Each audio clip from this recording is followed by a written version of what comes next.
YouTube family, what is up everyone? This is the original Grown B, and I think at this point, after I've finally gotten a few hours of Tekken under my belt, I think I'm ready to actually kind of present some of my findings here in regards to this game and just the franchise in general, because for the most part, I've heard that most of the mechanics don't really change.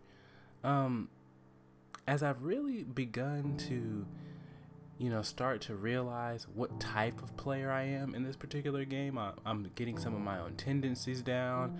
I am, getting to a point where I have my own go-to moves and my own setups. I'm starting to really kind of notice something. And it's really one of two things. Either A, that natural fighting game blessing that I feel like I have. I feel like I'm a natural fighting game player. When I say I'm a natural fighting game player, that means for the most part, I can pick up a fighting game and I can get pretty good at it pretty quickly.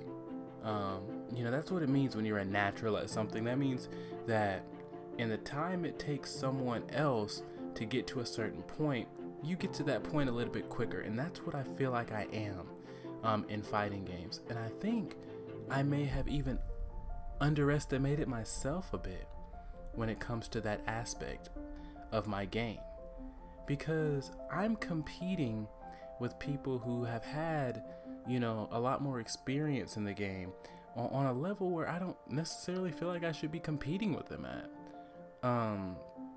So to me it's a little bit weird, and I don't know if it's honestly this natural level of ability that I have to just very quickly get good at something. And I do believe I have that ability, but maybe it's a little bit greater than I thought it was. Who knows? But the second thing is, if A is not true, then it must be B. And B is maybe the Tekken skill gap just is not very big. Maybe it's a really shallow skill gap.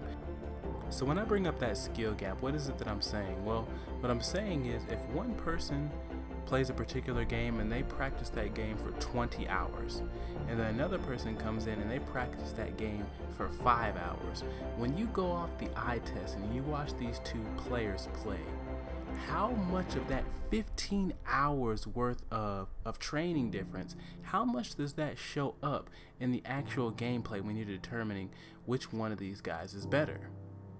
I mean, to me, that's a testament to the quality of your game. I mean, Tekken is really, really, really fun, but who wants to spend 50 hours learning the mechanics, the matchups, the pros and cons of using certain guys against others, and just really grinding out some of the real intricacies of the game, only to get beat by someone who just a particular move over and over again in a certain part of the map? It just doesn't seem right. And that's what the skill gap is to me. How much of a benefit do you really get from practicing? So, is it a shallow skill gap in Tekken? Or am I underestimating my ability to really match up well and just get good at the game really quickly? And here we are, at the end of the video. If you like the video, like it. If you think someone else might like it, share it. And if you want to see more, I'd really love for you to subscribe.